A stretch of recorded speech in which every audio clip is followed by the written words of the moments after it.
आपका एक वोट भारत को दुनिया की तीसरी सबसे बड़ी अर्थव्यवस्था बनाएगा।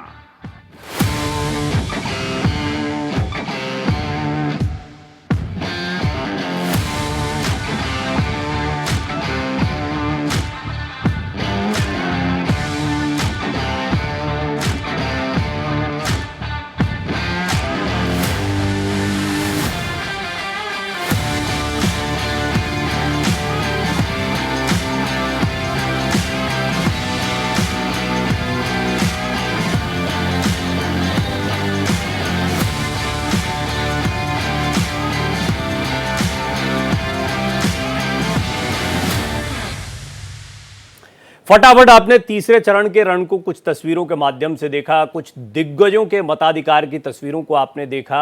मैं हूं प्रवीण तिवारी। अगले 2 घंटे तक हम बात करेंगे तीसरे चरण के मतदान पर और साथ ही साथ एनालाइज करने की कोशिश करेंगे इन तीनों चरणों को, क्योंकि तीसरे चरण के वोटिंग परसेंटेज की बात करें जिसको डिटेल में मैं आपके सामने रखूंगा तो पहले दूसरे चरण के हिसाब से ही ये वोटिंग चलती हुई दिखाई दे रही है। इसके क्या मायने हैं ये हम सब जानना चाहते हैं। इसका क्या असर किस पर पड़ सकता है ये भी जानने जैसी चीज है। तो इन तमाम चीजों पर विस्तार से बात होगी, लेकिन आगे बढ़े उससे पहले तीसरे चरण के मतदान का एक अपडेट आपको दे देते हैं। तीसरे चरण के लिए वोटिंग अब भी जारी है। 11 राज्यों की 93 लोकसभा सीटों पर मतदान हो रहा है। दोपहर 3 बजे तक असम में सबसे ज्यादा वोटिंग हुई है और जैसा हम लगातार आपको बता रहे थे कि पहले 2 चरणों में वोटिंग का परसेंटेज बहुत कम रहा। खास तौर पर मेरी दिलचस्पी है उत्तर प्रदेश और बिहार के वोटिंग परसेंटेज को लेकर, लेकिन नॉर्थ ईस्ट में वोटिंग परसेंटेज अच्छा रहा ही है इस बार भी। अभी तक जो सबसे ज़्यादा वोटिंग परसेंटेज है वो असम में है और सबसे कम महाराष्ट्र में है। तो ये एक और राज्य है जो दिलचस्पी का केंद्र है। इसको समझने की कोशिश करेंगे आखिर क्यों। असम में तो 63% से ज़्यादा मतदान हुआ है, लेकिन महाराष्ट्र में सबसे कम वोटिंग हुई है, करीब 42% के आसपास वोटिंग हुई है। 11 राज्यों की 93 लोकसभा सीटों पर मतदान लगातार जारी है और इसमें कई दिग्गजों ने भी अपने मताधिकार का इस्तेमाल किया। आज गुजरात की 25 सीटों पर मतदान हो रहा है। गृह मंत्री अमित शाह को आप मतदान करते हुए देख रहे हैं। प्रधानमंत्री नरेंद्र मोदी हों, गृह मंत्री अमित शाह हों, ये सभी गुजरात के वोटर्स भी हैं और कई दिग्गज हैं। करीब 7 केंद्रीय मंत्री हैं जिनकी किस्मत आज ईवीएम्स में बंद हो रही है और साथ ही साथ में 4 पूर्व मुख्यमंत्री भी हैं जो अपनी किस्मत आजमा रहे हैं।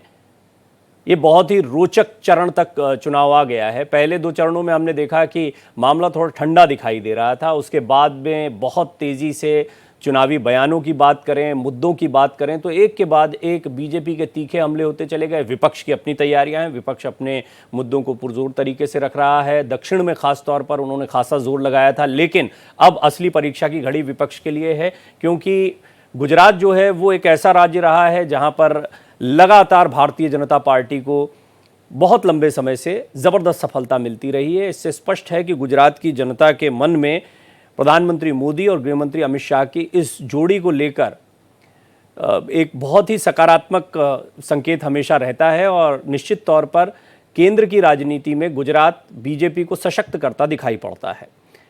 इस चुनाव में भी देखना होगा कि आप बीजेपी अपने पिछले प्रदर्शन को दोहराती है। इसलिए भी ज़रूरी है क्योंकि इस बार आंकड़ा 400 के पार का रखा गया है। महत्वपूर्ण बात यह है कि पिछली बार जब सभी सीटें गुजरात की जीती गई, मध्य प्रदेश में महज 1 सीट नकुलनाथ को मिली थी। इसी तरीके से आप हरियाणा, छत्तीसगढ़, कर्नाटक जैसे राज्य में बीजेपी ने बहुत शानदार प्रदर्शन किया था।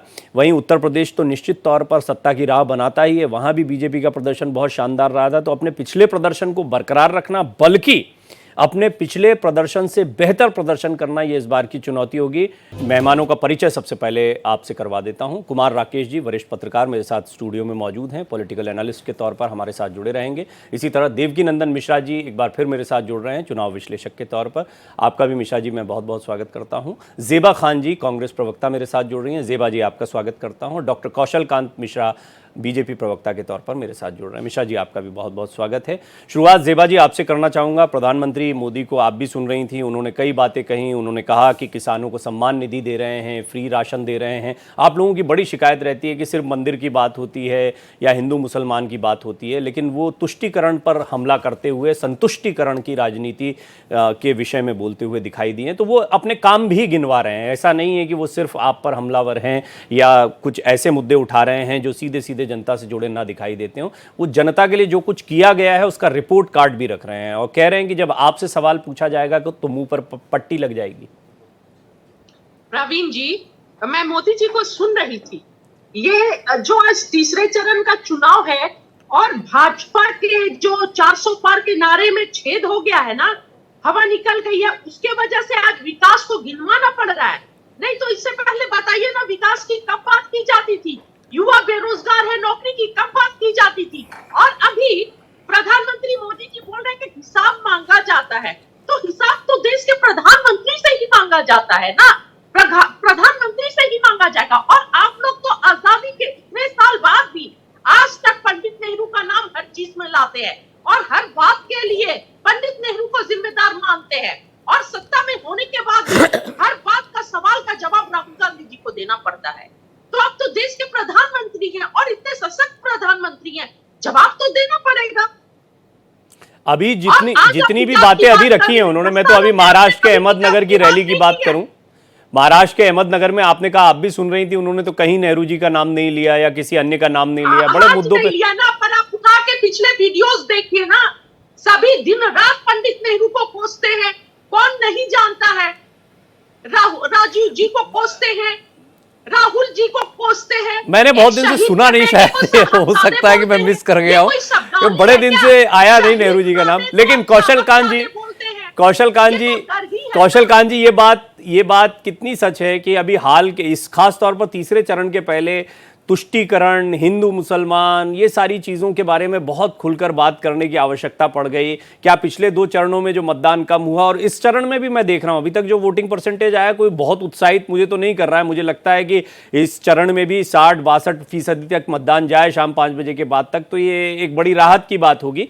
लेकिन क्या आपको लगता है कि घटता वोटिंग परसेंटेज ये इस अग्रेसिव चुनावी कैंपेन को लेकर आया, इन मुद्दों को लेकर आया? नहीं, देखिए, राजनीति में एक चीज ध्यान रखनी होती है, जब आप चुनाव के माहौल में जाते हैं तो आप अपने कामों को गिनवाते हैं और जो अपोजिशन पार्टियां हैं उनके कमियों को गिनवाते हैं। तो यही काम हो रहा है और उन कमियों के ऊपर तो छौका तब लग जाता है जब कांग्रेस के कुछ लीडर बात ऐसी कर देते हैं जिसमें देश विरोध हो, जिसमें राष्ट्र विरोध हो। अब कल की ही बात देख लीजिए, कल फारूक अब्दुल्ला साहब ने क्या बोला। तो अगर इस तरह के तड़के के वो डालेंगे तो उसका तो जवाब देना पड़ेगा ना। और उनके फारूक अब्दुल्ला जी के बयान के बाद बाकी सारे इंडी गठबंधन में सन्नाटा छा गया। कितने लोगों ने उसका विरोध किया? किसी ने नहीं विरोध किया। इवन उनके कुछ नेता तो उसका सपोर्ट करने लगे, तेजस्वी यादव ने उसका सपोर्ट कर दिया। इसके अलावा जिस तरीके से उनके एक नेता का आर्टिकल बांग्लादेश में परसों छपा था, उसमें उन्होंने लिखा है कश्मीर को द इंडियन एडमिनिस्ट्रेड कश्मीर। ये कौन कर रहा है? अगर वो इस तरह की चीज करेंगे तो हम उसको बताएंगे भी नहीं। अगर वो अपने घोषणा पत्र में लिख करके आते हैं कि वो बहुसंख्यकों का विरोध करते हैं तो वो हम बताएंगे नहीं। वो अपने घोषणा पत्र में लिख करके आते हैं कि जब हम आएंगे तो सारे संपत्तियों, सभी के संपत्तियों का एक्सरे करेंगे और उसको बराबर डिस्ट्रीब्यूट करने के लिए हम अपनी अपनी पॉलिसी बनाएंगे। तो क्या हम उसको नहीं बताएंगे? क्या हम उसको नहीं बताएंगे कि कर्नाटका में ये SC ST OBC के रिजर्वेशन को काट करके गैर संवैधानिक मुस्लिम रिजर्वेशन को दे रहे हैं? तो क्या हम ये नहीं बताएंगे? क्या हम ये नहीं बताएंगे कि हैदराबाद में हाई कोर्ट और सुप्रीम कोर्ट के आदेश के बाद भी ये मुस्लिम्स को रिजर्वेशन दे रहे हैं और देने की कोशिश कर रहे हैं? तो क्या हम ये नहीं बताएंगे? हम जो अपना काम कर रहे हैं उसको बता रहे हैं और जो इनकी कमियां हैं उसको हम जमाने के सामने ला रहे हैं। बात ये नहीं है, बात ये है कि इस बार चुनाव जनता को डिसाइड करना है। राष्ट्रवाद वर्सेस तुलसीकरणवाद, राष्ट्रभक्त वर्सेस परिवार भक्त, विकासवाद वर्सेस परिवारवाद, अभी प्रधानमंत्री मोदी ने बड़ा संक्षेप में बड़ा अच्छा वो दे दिया, एक स्लोगन दे दिया है, संतुष्टिकरण वर्सेस तुष्टिकरण। उन्होंने कह दिया कि हमने आपके लिए काम किया है, वो संतुष्टि होनी चाहिए आपकी, और तुष्टिकरण की राजनीति कांग्रेस करती है, ये एंगल लिया गया। लेकिन देवकीनंदन जी, ये बात तो सही है जो मिश्रा जी कह रहे हैं कि कहीं ना कहीं कांग्रेस के नेता ही तो ये मौका दे रहे हैं। फारूक अब्दुल्ला साहब का कि पाकिस्तान ने चूड़ियां नहीं पहनी, कल के जिस बयान की बात कर रहे हैं कौशल कांत जी, वो बयान काफी चर्चित रहा। इसके अलावा हम देखते हैं कि ये कोई पहला मौका नहीं है, वोट जिहाद की बात भी इसी चुनाव में की गई है, और राम मंदिर को लेकर थोड़ा सा बचते हुए कांग्रेस के नेता दिखाई दिए। आपको याद होगा, हम आप बात कर रहे थे तो राहुल और प्रियंका के जाने की भी चर्चा चल रही थी, लेकिन वो चर्चा हवा हो गई कि वो अयोध्या जाएंगे, फिर नहीं गए, ऐसा लगता है थोड़ा परे। तो कुछ ना कुछ मौका तो ऐसा है, मुझे लगता है कि कांग्रेस के नेता या इंडिया अलायंस के जो नेता हैं, विपक्षी गठबंधन के नेता हैं, वो दे देते हैं भारतीय जनता पार्टी को। डॉक्टर प्रवीण तिवारी जी, बहुत बहुत धन्यवाद आपका। अभी जो बीजेपी के प्रवक्ता महोदय कह रहे थे कि जो है, आवाज मेरी आ रही? हाँ बिल्कुल ठीक आ रही है आपकी आवाज, बोलें अपनी बात। हाँ, अभी जो बीजेपी प्रवक्ता महोदय कह रहे थे और जो आप कह रहे थे वोट जिहाद की बात, वोट जिहाद की बात कौन कर रहा था? प्रधानमंत्री जी ने अपने भाषण में कहा कि अब वोट जिहाद हो रहा है। ये बातें कौन कर रहा है? ये बीजेपी की तरफ से की जा रही है। और दूसरी बात यह है कि ये जो चुनाव है, तो सलमान खुर्शीद की भतीजी मारिया ने बोला, उसके बाद में हम देखते हैं कि उसके बाद ये पूरा विवाद सामने आया था। ऐसा नहीं कि बात, लेकिन ये प्रधानमंत्री जी को इस तरीके की बात नहीं करनी चाहिए। मेरा ऐसा निजी मत है कि प्रधानमंत्री देश का सर्वोच्च पद होता है और प्रधानमंत्री जी को कम से कम हिंदू मुसलमान से बचना चाहिए, ऐसी मेरी धारणा है। और ऐसा लोगों का भी मानना है। लोगों के बीच अगर आप जाएंगे, मैं तो जाता हूं, तो उनके मन में ये बात है कि प्रधानमंत्री जी को इस स्तर पर जाकर के बात नहीं करनी चाहिए। प्रधानमंत्री ने जो आपने आज भाषण सुनाया, अभी उन्होंने जो 3 बातें कही, एक तो उन्होंने कहा कि प्रधानमंत्री जो गैस योजना है, प्रधानमंत्री ये जो जन कल्याण योजना है, प्रधानमंत्री किसान सम्मान योजना है, किसानों को जो, गरीबों को जो राशन दिया जा रहा है, इसकी बात उनको करनी चाहिए, निश्चित तौर पर करनी चाहिए। इस पर उनको वोट भी मांगना चाहिए। लेकिन वोट जिहाद जैसी बातें करना और ये बात कहना कि मुस्लिम लीग का उनका जो घोषणा पत्र है वो मुस्लिम लीग का है, और जैसे हमारे साथी ने कहा कि मुसलमानों की बात वो कर रहे, तो ये सब बातें मुझे नहीं लगता। चुनाव में तो सारे अस्त्र शस्त्र इस्तेमाल किए जाते हैं, ये बात भी होगी। तो अगर कहीं मौका मिलेगा, कोई बात ऐसी लगेगी कांग्रेस की जो कि हो सकता है बीजेपी को लगता हो कि उनके जो प्रो मतदाता हैं उनको मोटिवेट करने के काम आए, तो क्यों नहीं है उसको हाथों हाथ लेंगे। वैसा ही है कि गुगली फेंकी गई है, उस पर शॉट तो खेलेंगे ही खेलेंगे। नहीं, शॉट अच्छी बात, लेकिन शुरुआत कहां से हो रही है? मुस्लिम लीग का कहीं जिक्र कांग्रेस के घोषणा पत्र में तो मुझे नजर नहीं आया। और मुझे ये भी नहीं नजर आया कि जो मंगलसूत्र जो है महिलाओं का छीन लिया जाएगा, ये सरकार आएगी और उसके बाद उसे मुसलमानों में वितरित कर दिया जाएगा, ये भी मैंने कहीं नहीं देखा। ये भी मैंने पूरा घोषणा पत्र पढ़ा है, और मुझे लगता है कौशल कांत जी भी पढ़े होंगे, और कुमार राकेश जी जो उंगली उठा रहे हैं वो हैं तो पत्रकार, अपने को लिख रहे हैं, लेकिन वो बीजेपी के प्रवक्ता की तरह बात करते हैं। तो आप भी चुनाव विश्लेषक आप लिख रहे हैं, लेकिन आप भी कांग्रेस के प्रवक्ता तरह बात कर रहे हैं। आपके साथ भी चुनाव विश्लेषण नहीं लिखना चाहिए। मैं राष्ट्रवादी बात करता हूं, चाहे वो कांग्रेस को सूट करे या भाजपा को। राष्ट्रवादी नहीं हूं क्या? आप मुझे राष्ट्रवादी नहीं मानते हैं क्या? वो आप डिसाइड करेंगे कि मैं राष्ट्रवादी हूं। आप डिसाइड करेंगे, मैं डिसाइड नहीं करूंगा। आपके वक्तव्य, आपके विचार। आपने ये कैसे कहा? आपने मेरा नाम लिया, मैं बीच में बोलता नहीं हूं। आपने मेरे नाम लिया, आपने मेरा नाम लिया, इसलिए मैंने कमेंट किया। मैं बीच में नहीं बोलता हूं, मेरी आदत नहीं है। आपने उंगली उठाई मेरी बात, तब मैंने उंगली नहीं उठाई, मैं कुछ और। देखिए देवकीनंदन जी, एक शिकायत तो ये है कि आपने पहले ये बात कही कि वरिष्ठ पत्रकार के बजाय बीजेपी प्रवक्ता इनको लिख देना चाहिए। इस पर टिप्पणी करते हुए पिछले एक डिबेट में मेरे साथ बैठे थे, तो भारतीय जनता पार्टी के ही फेवर में लगातार बोल रहे थे, और आज जैसे मैंने ये बात कही, मैंने सवाल पूछा, मैं फैक्ट पे बात करता हूं, हम फैक्ट पर बात मुझे लगता है करनी चाहिए। मैं मुद्दों पे बात करता हूं, हम जो बात कर रहे हैं वो फैक्ट पर बात कर रहे हैं। अभी आप फैक्ट पे बात नहीं कर रहे थे।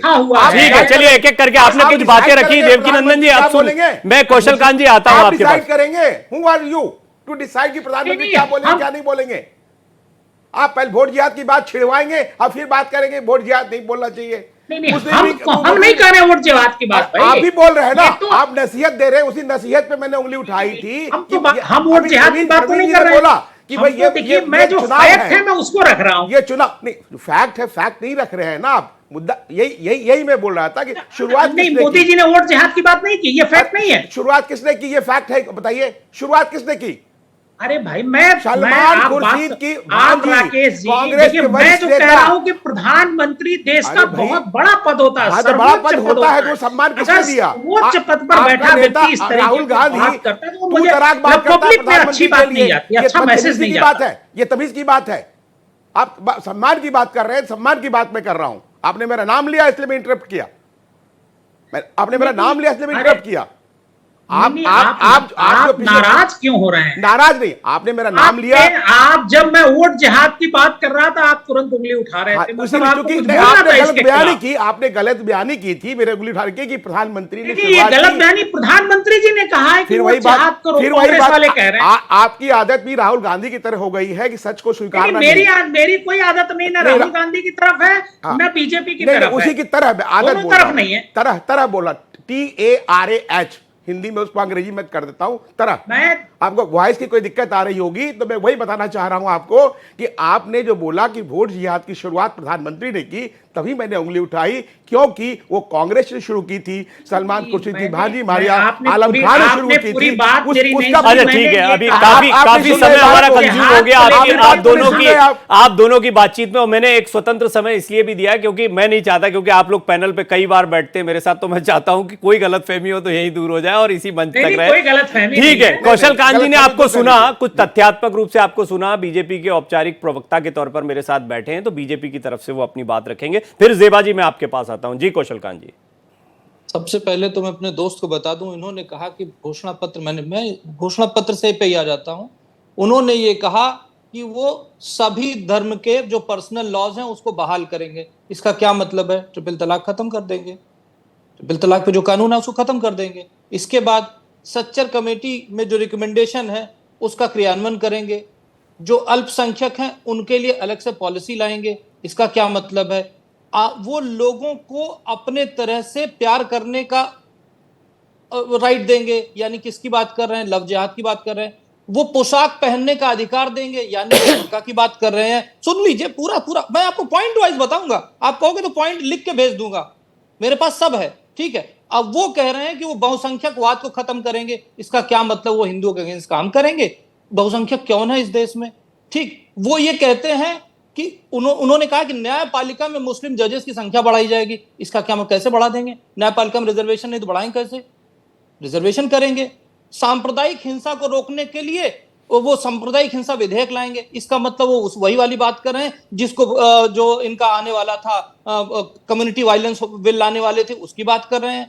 आप ये देखिए, अगर इनके घोषणा पत्र को तथ्य बाय तथ्य मिला करके देखें, और सिर्फ इस घोषणा पत्र को मत देखिए, इसके पहले वाला घोषणा पत्र 19 का देख लीजिए, उसके साथ 14 का देख लीजिए, उसके साथ 2009 का देख लीजिए। सारे घोषणा पत्र में ये क्लियर कट आ रहा है जी, ये छुप करके पीछे से जेबा जी मुस्लिम तुष्टीकरण आप के लिए, मुस्लिम तुष्टीकरण के लिए अपना घोषणा पत्र लेकर आए। आप मुसलमान मतदाता को अपनी तरफ रिझाना चाहते हैं। और प्रवीण जी एक छोटा सा, मैंने ये रिबटल दिया था मेरे दोस्त को, कांग्रेस के प्रवक्ता ने इस तरह की कोई बात नहीं की, तो उनका जवाब मैं बाद में दूंगा, लेकिन ये इनका रिबटल। ठीक है, मैं लाऊंगा, देवकी नंदन जी को मैं शामिल करूंगा इसमें, उन्होंने आपके पॉइंट्स को सुने भी हैं। लेकिन जेबा जी कुछ कहना चाह रही हैं, जब आप कह रहे थे, क्योंकि दोनों आप पार्टी के औपचारिक प्रवक्ता हैं, तो जेबा जी आप इस पर अपनी बात रखें। आपका घोषणा पत्र पॉइंट दर पॉइंट कौशल कांत मिश्रा जी ने रखा और उनका साफ कहना है कि संकेत मिलता है आप मुस्लिम। जो हमारा घोषणा पत्र है, जो हमारा गारंटी कार्ड है, वो ये है, और इसमें जो बातें लिखी हुई है इसको बताया नहीं जा रहा है। और देश के प्रधानमंत्री और भाजपा के प्रवक्ता और भाजपा के लीडर्स लगातार देश को गुमराह कर रहे हैं। यहाँ पर हमारे घोषणा पत्र में युवा न्याय की बात है, नारी न्याय की बात है, किसान न्याय की बात है, श्रमिक न्याय की बात है और हिस्सेदारी न्याय की बात है। और मैं दूसरी बात बता दूं, 1 लाख वेतन, हर शिक्षक युवक की पहली नौकरी पक्की, 1 लाख हर साल हर गरीब परिवार की महिला को मिलेगा नारी न्याय के तहत। किसान न्याय के तहत कर्ज माफी की जाएगी और एमएसपी की कानूनी गारंटी स्वामीनाथन फॉर्मूले के अनुसार किया जाएगा और श्रमिक न्याय के तहत 400 ये चीजें तो हैं, ये चीजें भी हैं, ये चीजें भी हैं, लेकिन कौशल कांत जी ने जो बातें गिनाई, क्या वो पॉइंट्स नहीं है? क्या कौशल कांत जी ने जो ये बोल कि देश के जनता को गलत क्यों बार बार परोसा जा रहा है? मंगल क्या वो पॉइंट्स मुसलमानों को दे देंगे? चलिए देखिए, दोनों पार्टी के प्रवक्ताओं ने घोषणा पत्र पर बात की। बीजेपी के प्रवक्ता ने घोषणा पत्र के पॉइंट रखे हैं, जेबा खान कह रही हैं कि इसमें कुछ और पॉइंट्स हैं। इनको समझने की कोशिश करेंगे कि क्या कौशल कांत जी ने जो पॉइंट्स रखे हैं वो नहीं थे और क्या इसका इशारा मुस्लिम तुष्टीकरण की तरफ है या समग्र विकास की तरफ। तो चर्चा लगातार जारी है। कांग्रेस बीजेपी के प्रवक्ता दोनों घोषणा पत्र पर बात कर रहे थे और देवकी नंदन जी, कुमार राकेश जी दोनों मेरे साथ मौजूद हैं विश्लेषक के तौर पर। बातचीत को आगे बढ़ाएं उससे पहले हम लगातार आपको खबरें भी दिखा रहे हैं। बिहार की 5 सीटों पर भी मतदान जारी है। कुछ तस्वीरें आपको खगड़िया से दिखाते हैं। पशुपति पारस ने यहाँ पर वोट डाला है और बिहार जो है बड़ा दिलचस्प है इस बार। एक तरफ महागठबंधन है, दूसरी तरफ एनडीए है, दोनों में काफ़ी दल हैं और बिहार की सियासत ऐसी है कि महाराष्ट्र और बिहार ये 2 राज्य हैं जहां पर भारतीय जनता पार्टी को भी जमकर सहारा लेना पड़ा है सहयोगियों का, तो आप समझ सकते हैं। और यहाँ का मतदान प्रतिशत जो है वो लगातार तीसरे चरण में भी आज भी जो है वो परसेंटेज कोई बहुत अच्छा नहीं आया। लेकिन ये पशुपति पारस की आप तस्वीरें देख रहे हैं। रामविलास पासवान के छोटे भाई हैं, चिराग पासवान के चाचा हैं। बड़ी लड़ाई विरासत की चलती रही है, लेकिन बहरहाल अब सभी की नज़र एक चेहरे पर है, वो है प्रधानमंत्री मोदी का चेहरा। एनडीए का कुनबा बढ़ा और नीतीश कुमार जो झटका देते दिखाई दे रहे थे वो दोबारा साथ आ गए लोकसभा चुनाव में। तो बीजेपी को उम्मीद है कि बिहार की सभी सीटों पर अच्छा प्रदर्शन होगा, इस बात का दावा किया गया है। क्या कहा पशुपति पारस ने वोट डालने के बाद, जरा सुनिए। वो प्रधानमंत्री को तीसरी बार प्रधानमंत्री के रूप में देखना चाहता है, इसीलिए पूरे देश में 400 पार और बिहार में 40 सीट लोकसभा का है, 40 सीट पर हम लोग विजय हासिल करें। और सबसे ज्यादा मतदान अभी 3 बजे तक जो वोटिंग परसेंटेज आया है वो असम का है। और वैसे भी नॉर्थ ईस्ट में हमने देखा है कि मतदाता जो हैं वो बड़े उत्साह के साथ मतदान करते हैं। एक बड़ा कारण गर्मी को भी बताया जा रहा है। प्रचंड गर्मी जो है वो कई क्षेत्रों में देखने को मिल रही है। गुजरात और ऐसे कई राज्यों में तो बहुत ज़्यादा गर्मी इस समय पर होती है। असम की बात कर रहे हैं तो असम के सीएम हेमंत बिस्वा शर्मा ने बारपेटा में मतदान किया है। उनकी भी तस्वीरें आपको दिखा देते हैं। हेमंत बिस्वा शर्मा बड़ा दिलचस्प किरदार रहे हैं राजनीति का। एक समय कांग्रेस में हुआ करते थे, भारतीय जनता पार्टी के स्टार प्रचारक हैं और हिंदुत्व पर बहुत प्रखर तरीके से बोलने वाले कुछ चुनिंदा चेहरों में शुमार हो गए हैं। उनके भाषणों को सुनने के लिए बड़ी तादाद में लोग जुटते हैं। नॉर्थ ईस्ट की सियासत में भारतीय जनता पार्टी को मजबूत करने में इनका बड़ा योगदान रहा है। उन्होंने भी बारपेटा में आज मतदान किया, जिसकी तस्वीरें इस वक्त आप देख रहे हैं। सीएम हेमंत बिस्वा शर्मा ने अपना वोट डाला। आरक्षण के मुद्दे पर उन्होंने कहा है कि लालू यादव के बयान ने हमारी आशंका को सही साबित किया है। आपको बता दें, वोट डालने के बाद उन्होंने कहा कि असम के लोग ऐसे भारत का समर्थन करेंगे जो विश्व गुरु बनेगा। हम आरोप लगा रहे थे कि कांग्रेस मुसलमानों के प्रवेश के लिए आरक्षण को विकृत करना चाहती है। लालू यादव के बयान ने हमारी आशंका को सही साबित कर दिया। और ये वही मुद्दा है जिस पर अभी हम थोड़ी देर पहले बात कर रहे थे। तो पहले सुनवा देते हैं क्या कहा है इन्होंने, फिर बात।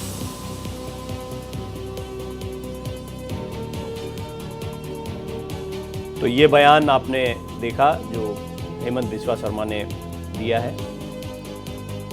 11 राज्यों की 93 लोकसभा सीटों पर मतदान जारी है। 3 बजे तक का वोटिंग परसेंटेज भी फटाफट जान लेते हैं। असम में दोपहर 3 बजे तक 63% से कुछ ज़्यादा मतदान हुआ है। दोपहर 3 बजे तक महाराष्ट्र में सबसे कम वोटिंग हुई है। 3 बजे तक महाराष्ट्र में मात्र 42.63% मतदान हुआ है, यानी करीब 43% के आसपास मतदान हुआ है। और अब चर्चा पर दोबारा लौटते हैं। हमारे साथ सभी मेहमान बने हुए हैं। तो ये आरक्षण का मुद्दा, अब ये देखिए बात चल रही थी, यहीं आ जाती है बात की। आरक्षण के मुद्दे पर भी बयान दिए जा रहे हैं। कोई पीछे हटने को तैयार नहीं है। ऐसा नहीं है कि भारतीय जनता पार्टी उपद के किसी मुद्दे को उठा लेती है, ये बात भी बहुत स्पष्ट है। कोई बयान आता है उस पर प्रति उसको बढ़ाकर फिर और ज़्यादा उस पर बात की जाती है, ये देखने में आता है। तो निश्चित तौर पर अगर कोई मौका दिया जाएगा तो उस पर रिएक्ट किया जाएगा। इस पर ज़रा मैं सभी की प्रतिक्रिया लूँगा। शुरुआत क्योंकि कुमार जी बड़ी देर से कई चीज़ों को सुन रहे थे और वो अपनी बात रखना चाहते थे। आप दोनों की आपसी उलझन में काफी समय व्यतीत हो गया था, इसलिए आप बोल नहीं पाए। नहीं, कोई उलझन की बात नहीं थी, confusion इसलिए मैं था। चाहता हूं कि आप थोड़ा अपनी बात रखें। जेबा जी और कौशल कांत मिश्रा जी ने घोषणा पत्र पर बड़ी अच्छी बात की। कौशल कांत जी ने बड़े पॉइंट वाइज तरीके से घोषणा पत्र में वो बातें रखी जो तुष्टीकरण की तरफ इशारा करती हैं, तो जेबा जी ने वो बातें रखी जो ये बताती कि भाई इस पर भी बात करो, हम युवाओं की भी बात कर रहे हैं, न्याय की भी बात कर रहे हैं, महिलाओं की भी बात कर रहे हैं। नहीं, अभी आपने आरक्षण की बात कही है, जो आरक्षण व्यक्तिगत तौर से मैं आरक्षण के खिलाफ हूँ, चूँकि मैं बाबा साहब अम्बेडकर की भावनाओं को देखा जाए, उन्होंने सिर्फ 10 वर्षों के लिए आरक्षण के प्रावधान की बात कही थी, लेकिन उनकी भावनाओं को कुचलते हुए देश के सभी राजनीतिक दलों ने उसको बढ़ाते चले गए और आज भी वो एक नासूर बनता जा रहा है। और वो आरक्षण के कारण हमारा देश में जो ब्रेन ड्रेन है वो बहुत बड़ा कारण है। करीब 3.5 करोड़ जो अप्रवासी भारतीय बाहर रहते हैं, उनका जो देखिए उन देशों में जो योगदान है, क्या उनका हमारे देश में योगदान नहीं हो सकता था? हालांकि कुछ स्थितियाँ पिछले 5-7 वर्षों में बदली है, लोग आ रहे हैं, आने की सोच भी रहे हैं, लेकिन जो आज तक हुआ, फिर भी जो आज कर रहे हैं, मैं सभी राजनीतिक दलों को बोलूँगा कि जो आरक्षण की जो स्थिति है उस पर चिंतन करना चाहिए, उस पर मंथन करना चाहिए, उसको जो आर्थिक आधार है, जो जिसके लिए सभी राजनीतिक दल जिम्मेवार हैं, उस पर चिंतन करना चाहिए, उस पर सोचना चाहिए। ना कि जैसे राहुल गांधी बोल रहे हैं कि देखते हैं 50 से आप बढ़ाते हैं कि नहीं बढ़ाते हैं। दोनों में भिड़ंत हो गई है, दोनों पॉलिटिकल पार्टी में। तुम 50 कर दो, 60 कर दो, मध्यम वर्ग कहाँ जाएगा? दूसरी जाति के लोग कहाँ जाएंगे? सिर्फ क्या सारी सुविधाएं वो जो गरीब आपने बनाया उनके लिए है या फिर उन जातियों के लिए ही है? क्या उन जातियों में अमीर नहीं है? रामविलास पासवान के बेटे को क्यों आरक्षण मिलना चाहिए?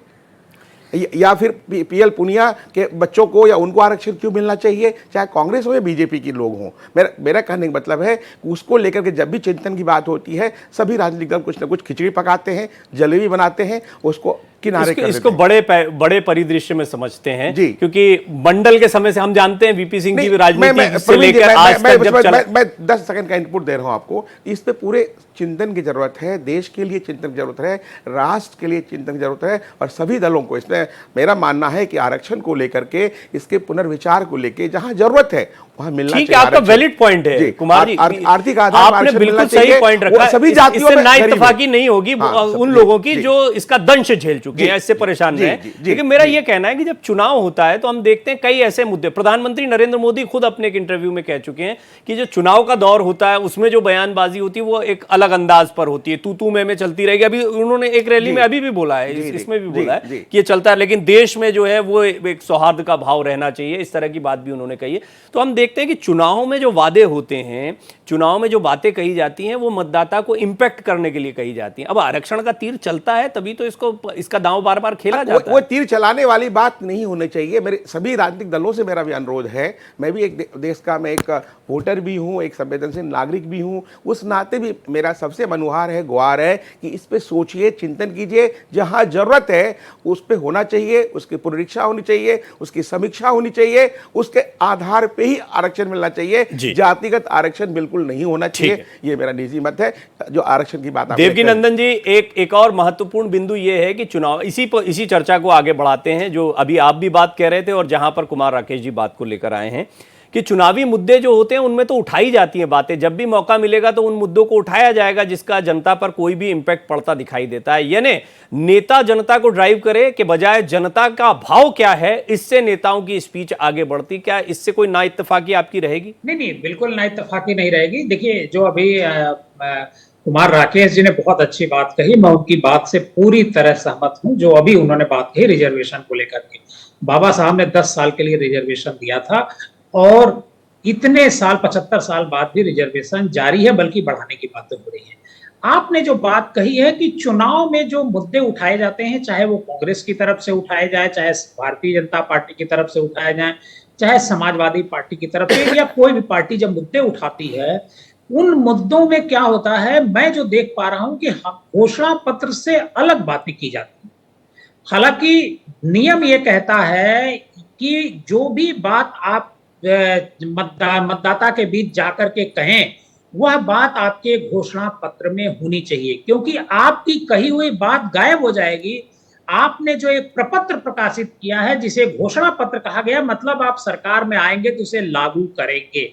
तो मतलब जो बातें घोषणा पत्र में कही जानी चाहिए वही बात जनता के बीच जाकर के, पब्लिक के बीच जाकर के जब आप रैली करते हैं तब भी वही बातें कहनी चाहिए।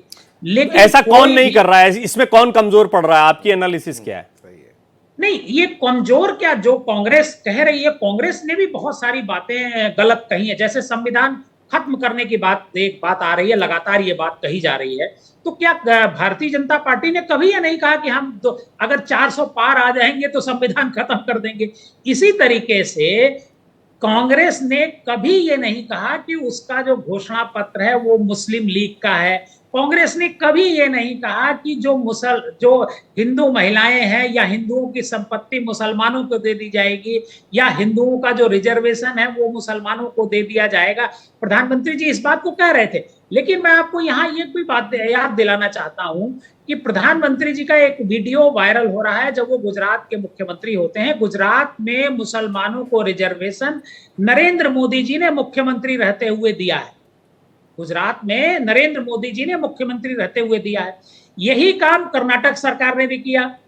अब कर्नाटक सरकार की चर्चा तो प्रधानमंत्री जी कर रहे हैं, लेकिन जो खुद उन्होंने मुसलमानों को रिजर्वेशन दिया उसकी चर्चा वो नहीं कर रहे हैं। आप कल एक इंटरव्यू उन्होंने दिया, एक टेलीविजन चैनल को उन्होंने इंटरव्यू दिया है, उसमें 2 मिनट तक प्रधानमंत्री जी केवल मुसलमानों की बात कर रहे हैं। उसमें वो कह रहे हैं कि मुसलमानों को ये चिंतन करना चाहिए कि 10 साल पहले तक उनकी हालत क्या थी, 10 साल पहले की जो सरकारें रही हैं उन्होंने मुसलमानों को क्या दिया। मतलब प्रधानमंत्री जी भी मुसलमानों को अपनी तरफ लाना चाहते हैं। मतलब वो भी चाहते हैं कि मुसलमान भारतीय जनता पार्टी को वोट करें। और आज लखनऊ में एक कल्बे जब्बाद हैं जो सिया समुदाय से आते हैं, धर्मगुरु हैं, उनका एक वीडियो आज आया है, अभी कुछ देर पहले ही आया है।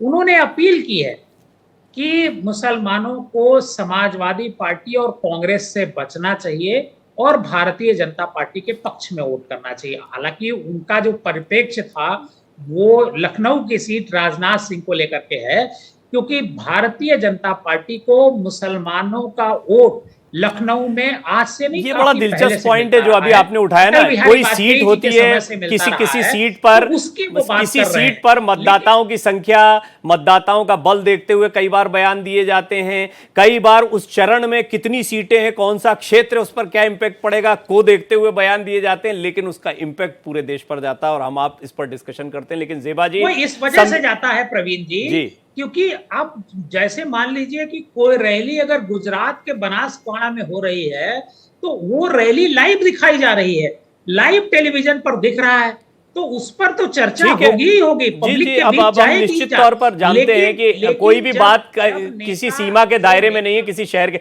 मैं अब चाहूंगा देवकी नंदन जी बाकी लोगों को भी थोड़ा सा शामिल कर लूं, फिर आपके पास आता हूं। तो कौशल कांत जी भी कुछ कहना चाह रहे हैं, लेकिन जेबा जी एक टिप्पणी आपकी इस पर जरूर चाहूंगा कि संविधान को लेकर आप बार बार संविधान, आपने भी तो कई ऐसी बातें कही है, कांग्रेस की तरफ से कई बार ऐसी बातें कही जा रही हैं जिसका जिक्र कभी बीजेपी ने नहीं किया। यानी आप भी एक तरीके का फॉल्स स्टेटमेंट देते हैं या लोगों को मोबिलाइज करने का प्रयास करते हैं, जो मुझे बात से समझ में आया देवकी नंदन जी। नहीं प्रवीण जी, लगातार भाजपा के लीडर्स का ये स्टेटमेंट आ रहा है कि जब हमारी 400 सीटें आएंगी तो हम संविधान को बदल देंगे, जिसमें आप लल्लू सिंह के स्टेटमेंट को देख लीजिए, अरुण जी के स्टेटमेंट को देख लीजिए, अनंत हेगड़े जी के स्टेटमेंट को देख लीजिए, ज्योति मिर्धा जी के स्टेटमेंट को देख लीजिए, और रिसेंटली अभी राजस्थान की उप मुख्यमंत्री दिया कुमारी जी का भी स्टेटमेंट आया है।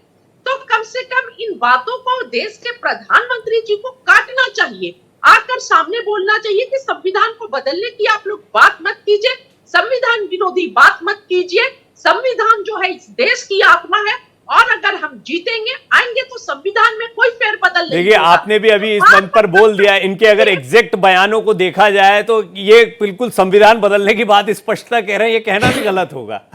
नहीं, बिल्कुल इसका इनडायरेक्टली क्या कहने का मतलब है, मैसेज कैसे दिया जा रहा है और कैसे बोला जाता है, बहुत स्पष्ट शब्दों में बोला जा रहा है। और देखिए, इनका जो इलेक्शन है, मुस्लिम लीग, मंगलसूत्र मुसलमानों को दे देंगे, वोट जिहाद, मतलब ये सारे शब्द कान पक गए। जितनी बार मंगलसूत्र की बात आई है उतनी बार कौशल कांत जी ने अपनी उंगली खड़ी करी है। इसका मतलब है कि ये एक ऐसा मुद्दा है जिस पर वो कुछ कहना चाहते हैं।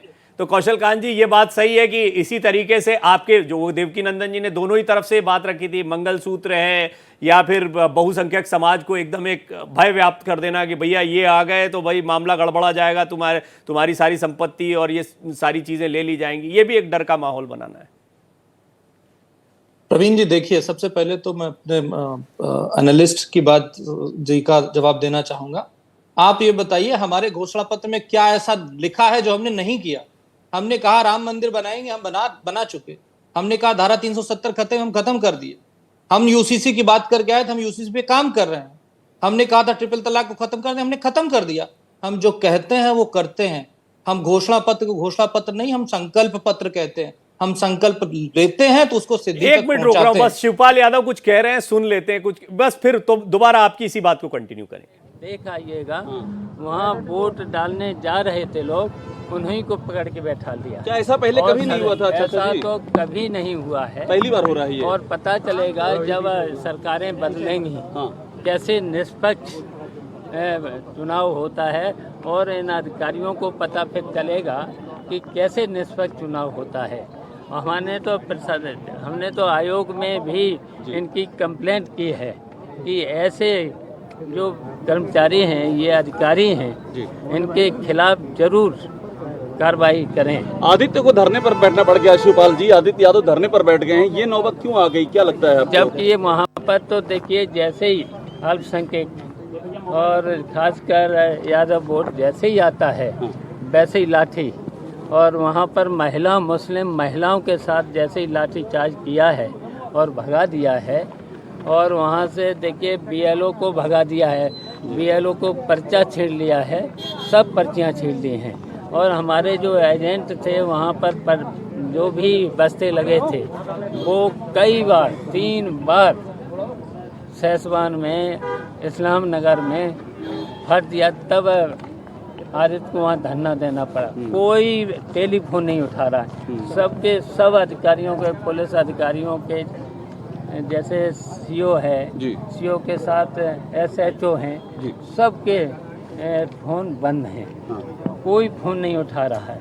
ये चुनाव हराने की साजिश हो रही है क्या शिवपाल जी, क्या लगता है आपको? देखिए, जनता ने तो वोट दिया है, जनता ने वोट दिया है, लेकिन जहाँ जहाँ पर कस्बे थे समाजवादी पार्टी का इनको लग रहा था और हमेशा परसेंटेज अच्छा रहता था, वहीं पर इन्होंने इतनी क्रूरता से वहाँ पर एजेंटों को उठा लिया है, लाठीचार्ज किया है और भगा दिया। अभी भी भगा रहे हैं, अब भी लगातार भगा रहे हैं, तो वोट नहीं डालने दे रहे हैं। और हम लोग सवेरे से इनसे कंप्लेंट कर रहे हैं। जसवंत नगर से विधायक हैं, बड़ी रिकॉर्ड जीत इन्होंने हासिल की थी। शिवपाल यादव ने, इनका एक बयान भी अभी हाल में चर्चा में आया था, ज़बान फिसल गई थी तब। आदित्य यादव जो बदायूं से लड़ रहे हैं समाजवादी पार्टी के टिकट पर, वो इस वक्त धरने पर बैठे हुए हैं और उसका कारण बता रहे थे शिवपाल यादव कि यहाँ पर यादव और मुस्लिम मतदाता जैसे ही जाते हैं वैसे ही लाठीचार्ज कर दिया जाता है। खैर, इस तरह के बयान और कई बातें आती हैं जो चुनाव के दौरान तमाम नेता अपनी शिकायतें भी रखते हैं। हम आपको इसकी डिटेल आगे भी बताएंगे। इस बीच सोनिया गांधी ने बीजेपी पर निशाना साधा है, इसको भी आपके सामने रख देते, फिर मेहमानों से बातचीत करेंगे।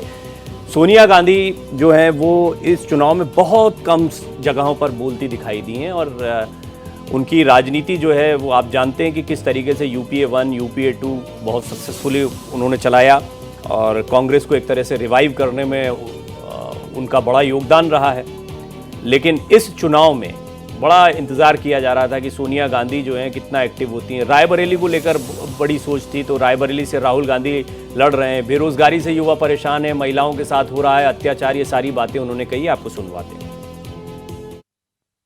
मेरे प्यारे भाइयों और बहनों, आज देश के हर कोने में युवा, बेरोजगारी, महिलाएं, अत्याचार, दलित, आदिवासी, पिछड़े और माइनॉरिटीज भयंकर भेदभाव झेल रहे हैं।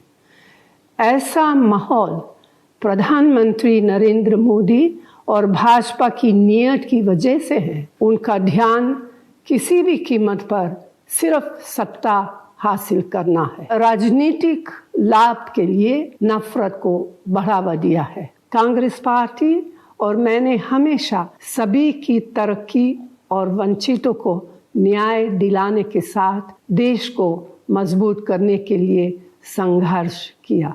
आज मैं फिर आपका समर्थन मांग रही हूँ। हमारा न्याय पात्र और हमारी गारंटी का मकसद भी देश को एकजुट रखना और गरीबों, युवाओं, महिलाओं, किसानों, श्रमिकों और वंचित समुदाय को ताकत देना है। कांग्रेस और इंडिया गठबंधन संविधान और लोकतंत्र की रक्षा के लिए समर्पित है। सभी के उज्जवल भविष्य के लिए कांग्रेस को वोट दे और साथ मिलकर मजबूत और एकजुट भारत बनाए। धन्यवाद। कौशल जी, आप अपनी बात रख भी रहे थे और इत्तेफाक देखिए सोनिया गांधी जी का ये बयान भी आया है, तो इस पर आपकी प्रतिक्रिया भी पहली बनती है। जैसे शुरुआत हमने जब कार्यक्रम की थी तो ज़ेबा जी का मौका आया था, प्रधानमंत्री नरेंद्र मोदी बोल रहे थे। आप अपनी बात को भी पूरा करें और कई गंभीर आरोप हैं जो सोनिया गांधी जी लगा रही हैं, इस पर आप क्या कहना चाहेंगे?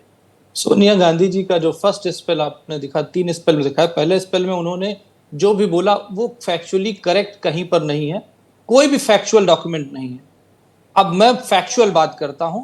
मेरी दोस्त ने कहा कि संविधान बदल देंगे, तो मैं बताना चाहूंगा कि कांग्रेस ने जितने भी संविधान अभी तक, मेरे ख्याल से 114 के आस बार संविधान बदला गया है, जिसमें 66% से ज्यादा बार कांग्रेस की लीडरशिप गांधी परिवार ने बदला है। नेहरू जी ने 17 बार बदला है, 28 बार इंदिरा जी ने बदला है, राजीव जी ने 10 बार बदला है, मनमोहन जी ने 7 बार बदला है। पर आपका संविधान बदलना होता है किसके खिलाफ? देश के खिलाफ। क्यों मैं कह रहा हूं? क्योंकि आप उसमें तुष्टीकरण की राजनीति करते हैं। कहां कहां बदला है और कहां कहां आपने किया है ये भी बताता हूं। फैक्चुअल जवाब दीजिएगा, हवा में नहीं। 1950 में यूसीसी नहीं लाए आप, हिंदू मैरिज एक्ट लाए, तुष्टीकरण। 1972 में शाहबानू नाम की महिला थी जिसके लिए सुप्रीम कोर्ट ने उसके हक में फैसला दिया था। आपने संविधान बदल करके तुष्टीकरण के चक्कर में पूरे पार्लियामेंट से बिल पास करके संविधान का संशोधन किया, यह आपने किया। आप 1991 में पूजा स्थल कानून लाए, वो सिर्फ तुष्टीकरण की मियाद थी। आप उसके बाद 1992 में माइनॉरिटी कमीशन एक्ट लाए, सिर्फ तुष्टीकरण की बात थी। आपने 1995 में वक्फ एक्ट लाया, सिर्फ तुष्टीकरण की बात थी। आपने लेफ्ट को समर्थन करने के लिए माइनॉरिटीज, मैं माफी के साथ रोक रहा हूं कौशल जी, आप बहुत इंपॉर्टेंट बात कह रहे हैं। दिग्विजय सिंह कुछ कह रहे हैं, फिर मैं आपकी बात को यहीं से कंटिन्यू करता हूं। तो सॉफ्टवेयर ही निर्णय करता है क्या होगा। मैं कुछ भी डालूं लेकिन सॉफ्टवेयर चाहेगा वही प्रिंट होगा, वही गिना जाएगा। तो इसी बात को लेकर मेरी आपत्ति शुरू से रही है। सर, आपके सभाओं में काफ़ी कवर करा आपने, कोई भी इस तरह का बयान नहीं दिखा, लेकिन सीएम ने आपके वहाँ पर रोड शो करा और काफ़ी विवादित बयान दिए, रावण तक बताया। उनके पास कुछ है ही नहीं कहने को। राजगढ़ से चुनाव लड़ रहे हैं। पिछली बार भोपाल से प्रज्ञा सिंह के खिलाफ लड़े थे और हार गए थे। एक बार फिर लोकसभा चुनाव में किस्मत आजमा रहे हैं दिग्विजय सिंह। कौशल जी, आप अपनी बात को कंटिन्यू कर सकते हैं क्योंकि इंपॉर्टेंट पॉइंट्स हैं जो आप कह रहे हैं। और मैं रिक्वेस्ट करूंगा, देश के सामने हम बात रख रहे हैं, नेशनल चैनल है, तो सिर्फ राजनीतिक तौर पे उड़ाइए, अगर नहीं फैक्चुअली इनकरेक्ट करिए अगर मैं कर सके। आप वक्फ एक्ट आप लाए। आज वक्फ एक ऐसी चीज है जो गैर सरकारी हिंदुस्तान का ऐसा ऑर्गन है जिसके पास सबसे ज्यादा जमीन है, उसके पास अनलिमिटेड पावर है, हाईकोर्ट के बराबर पावर है। इसके अलावा आप FCRA लाए, उससे आपने जो आतंकी या जो भी एजेंसीज थी जो देश के खिलाफ काम करते थे उसके लिए फॉरेन फंडिंग का जुगाड़ किया। Right to education bill implement 2010 में हुआ, उससे मदरसों को बाहर निकालने का काम आपने किया। आपने 2011 में कम्युनल वायलेंस बिल लाने की कोशिश की जो हमारी सरकार के लोगों की वजह से बच गया। आपका संविधान संशोधन होता है किस चीज के लिए? इस चीज के लिए। हमारा संविधान संशोधन क्या होता है कि हम संविधान संशोधन लाए तो हमने इकोनॉमिक बेस्ड कोटा दिया, गरीबों के लिए किया। गरीब का मतलब सबका साथ, सबका विकास, सबका प्रयास और सबका विश्वास।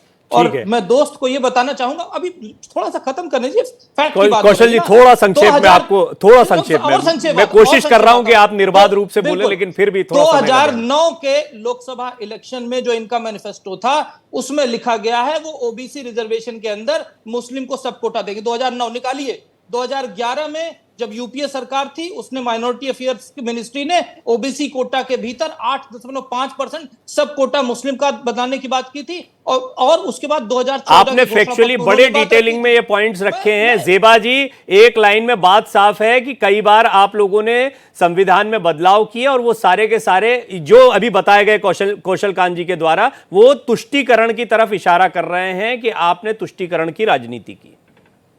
देखिए, बिल्कुल गलत है।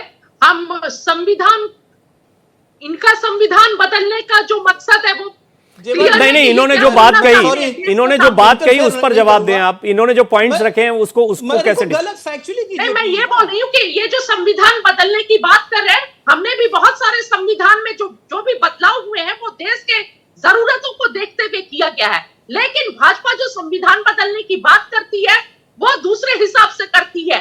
ये अधिकारों को छीनने की, आरक्षण को हटाने की बात करते हैं डायरेक्टली, और फूड सिक्योरिटी एक्ट। ये सरफेशियल कमेंट हो गया, बहुत सतही टिप्पणी हो गई। मैं जेबा जी आपको थोड़ा सा समय देता हूं। एक बीजेपी प्रवक्ता की तरफ से बड़े डिटेल में वो सारे बिंदु रखे गए जहां बताया गया कि कब कब बदलाव किए गए संविधान में, और फिर अब कांग्रेस प्रवक्ता पवन खेड़ा हैं, उन्होंने बीजेपी पर निशाना साधा है। उन्होंने एक बार फिर कहा है कि संविधान खतरे में है, और इसी पर हम बड़ी देर से चर्चा कर रहे हैं और अभी आगे फिर चर्चा इसी पर आने वाली है।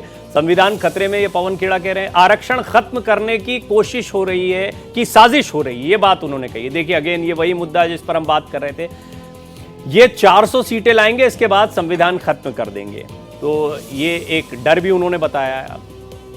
कांग्रेस के प्रवक्ता है पवन खेड़ा, उनका कहना है अगेन वही बात जो कही जा रही थी संविधान को खत्म करने की। जेबा जी ने भी यहाँ पर बात रखी, हालांकि देवकीनंदन जी ने शुरुआत में इस बात को कहा था कि इस तरह की बात नहीं कही गई है। कांग्रेस की तरफ से भी कई बार इन मुद्दों को उठाया जाता, तो इस मुद्दे को बार बार उठाया जा रहा है।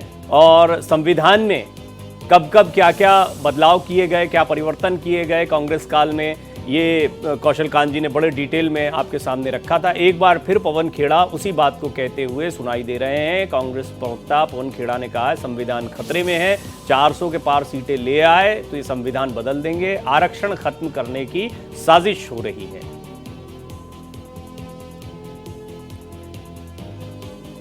सुनिए क्या कहा पवन खेड़ा ने। आपको अनंत हेगड़े जी बोल चुके हैं, अब और कितना लोगों से कहलवाना है आपको। वाकई संविधान पर इनकी नजर खराब है, नियत खराब है, ये बदलने के लिए आतुर हैं। जब 272 पे सरकार बन सकती है तो 400 की आवश्यकता क्यों है? ये सवाल आप अपने आप से पूछिए, इनसे पूछिए। इनसे तो आप क्या पूछेंगे, आम गुठली के इंटरव्यू होते हैं यहां तो। अनंत हेगड़े जी बोल चुके हैं 270 पे बन सकती है तो 400 क्यों मांग रहे हो, कुछ हमारे लिए छोड़ दो, इस तरह का भाव आ रहा था। हालांकि ये पॉइंट इसलिए महत्वपूर्ण हो जाता है क्योंकि वो ये कह रहे हैं कि 400 लाकर कुछ मकसद है, इस पॉइंट को अब एम्फेसाइज किया जा रहा था। कांग्रेस का ये पॉइंट भी जरा पुख्ता सा दिखाई पड़ता है। देवकीनंदन जी, ये संविधान वाली बात को अब आप देख रहे हैं कि औपचारिक तौर पर कांग्रेस किस तरीके से उठा रही है। क्या ये संविधान बदलना, आरक्षण खतरे में आ जाएगा, इसका डर दिखाना, ये उस मतदाता पर जो अभी तक बीजेपी के 2 टेन्योर के लिए उसको जिताने का जिम्मेदार रहा है, उसको अपनी तरफ खींचने की कोशिश है, जो एक समय पर कांग्रेस का परंपरागत वोटर था? प्रवीण जी, अब तक 105 बार संविधान में संशोधन हो चुका है। पहला संशोधन 1950 में हुआ था, पिछड़े वर्ग को कुछ अधिकार वगैरह देने की बात थी। और आरएसएस के प्रमुख जो हैं मोहन भागवत जी, अभी करीब 4 या 5 दिन पहले वो एक स्टेटमेंट उन्होंने दिया एक प्रोग्राम में। हालांकि वो पूरे चुनाव के दौरान कहीं नजर नहीं आ रहे थे, लेकिन उस प्रोग्राम में वो नजर आए और पहली बार उन्होंने कहा कि रिजर्वेशन को कोई खत्म नहीं कर सकता है और हमारा मकसद रिजर्वेशन खत्म करने का नहीं है। इससे पहले मैं प्रधानमंत्री की बात आपको याद दिलाना चाहूंगा। मोदी जी ने भी एक मीटिंग में, पब्लिक मीटिंग में कहा था कि खुद अंबेडकर जी, मतलब जिन्होंने संविधान बनाया है, वो भी अगर आ जाएंगे तो भी बाबा साहब इस संविधान को खत्म नहीं कर पाएंगे। मतलब संविधान को लेकर के इतनी चर्चा हो रही, दरअसल इसकी हो क्यों रही है? बीजेपी ने 2 इसमें महत्वपूर्ण बिंदु रख। पहला तो उन्होंने बीजेपी ने ये किया कि 400 पार, दूसरा 1 नेशन 1 नेशन 1 इलेक्शन 1 नेशन। का जो नारा दिया गया था बीजेपी की तरफ से, उस पर एक कमेटी बनाई गई थी और उस कमेटी की रिपोर्ट भी आ गई है, लगभग रिपोर्ट भी सौंप दी गई है, सरकार उस पर विचार कर रही है। तो 1 नेशन 1 इलेक्शन तभी हो सकता है जब हम संविधान में संशोधन करें।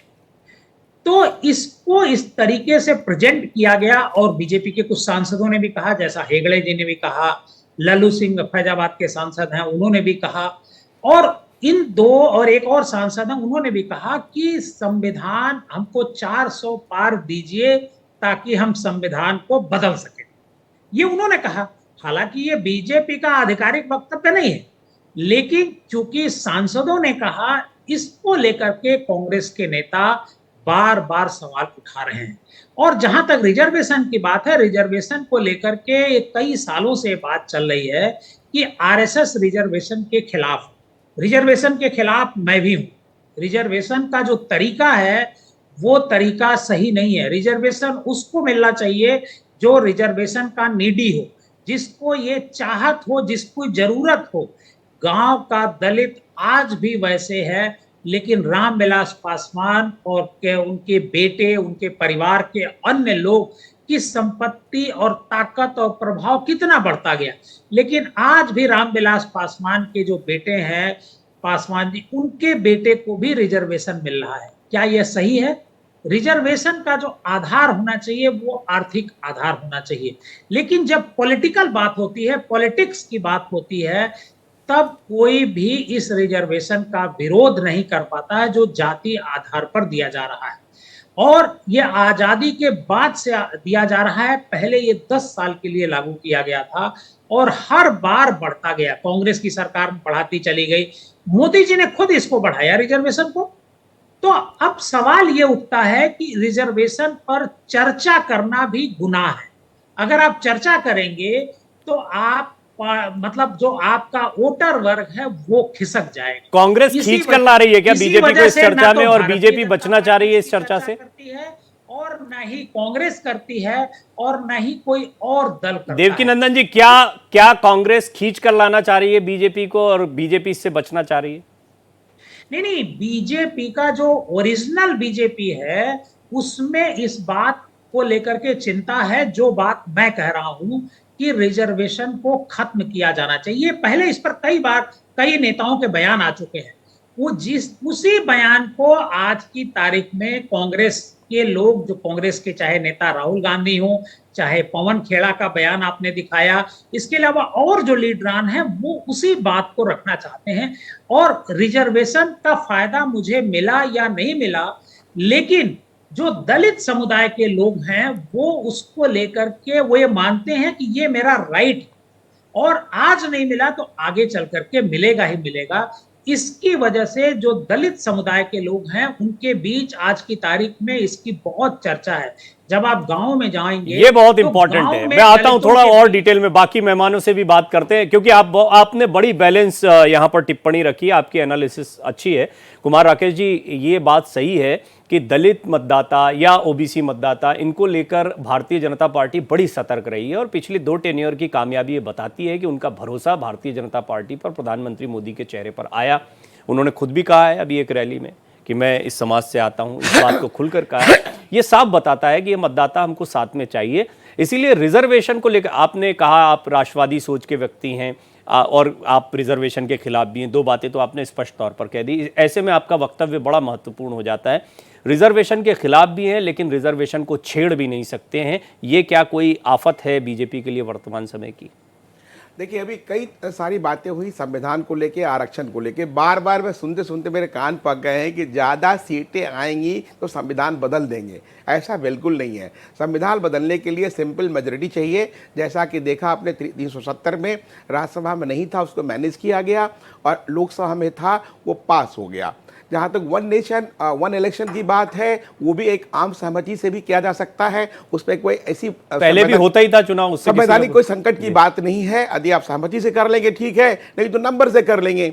नंबर 2, नंबर 3, मुझे ऐसा लगता है, जो मैं प्रधानमंत्री के वक्तव्य को समझने की कोशिश कर रहा हूँ, 400 पार का जो नारा दिया है वो 1984 1984 का जो चुनाव था, जब पूर्व प्रधानमंत्री इंदिरा गांधी की हत्या हुई, तो वो 404 प्लस 10 414 का आंकड़ा था।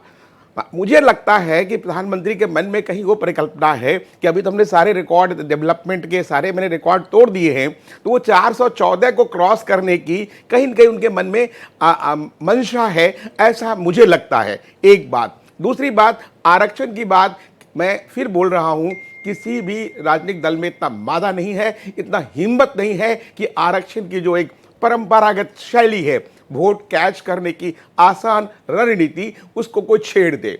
दूसरी बात। तीसरी बात, अभी न्याय की बात हो रही थी, सोनिया गांधी के मैं जो एक राष्ट्र का नाम संदेश वो दे रही थी, अभी जिस भाव में दिया है उन्होंने, हालांकि अब शायद अंतिम संदेश होगा या नहीं होगा, समय देखेगा, देखने की बात है, तो उसमें न्याय की बात कर रही थी। अभी जीवा खान, मैं सम्मान करता हूं महिलाओं का, उन्होंने ही बात कही, लेकिन राधिका खेरा आज ही पार्टी ज्वाइन की और वो कह रही है कि जहां महिलाओं के प्रति अन्याय हुआ छत्तीसगढ़ में, उनके साथ जिस तरह से दुष्कर्म की कही है कि वो बच के निकली 3 कांग्रेस नेताओं के चंगुल से, और किसी नेता का रिएक्शन नहीं आया, ना बड़े का, ना छोटे का, ना मीडिया का, ना पवन खेरा का।